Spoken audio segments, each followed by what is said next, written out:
নিজের ঘরের সব কাজ শেষ করে এবার এসেছি রান্নাঘরের কাজ করতে। তো তাড়াতাড়ি করে রান্না করতে হবে, আমার মেয়ে স্কুলে গেছে, ওকে আবার রান্না শেষ করে স্কুল থেকে আনতেও হবে। তাই তাড়াতাড়ি করে করছিলাম। আজ করব ফুলকপির ভাপা। তো মাংস যেভাবে করে সব কিছু দিয়ে মশলা দিয়ে মাখিয়ে তারপরে সেটাকে কড়াইয়ের মধ্যে চাপিয়ে দিতে হয়, ভাপে ভাপে কিন্তু এটা হয়ে যায়, খেতে কিন্তু দুর্দান্ত লাগে। আর কালকে না ভর্তা যে রান্না করা হয়েছিল, মা আজকে সেই রেসিপিটা আবার করেছিল, কারণ ওরা দুজনেই খেতে চেয়েছে। আর এছাড়া দেখো আজকে কত রকমের আইটেম করা হয়েছিল।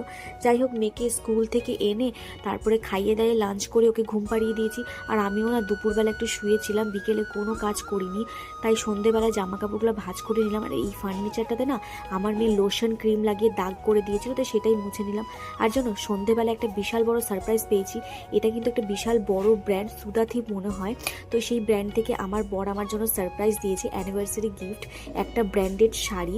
এটা হলো টিস্যু সিল্ক, দেখতে কিন্তু দুর্দান্ত ছিল। আর মার জন্য একটা পিওর সিল্ক একটা এনেছিল।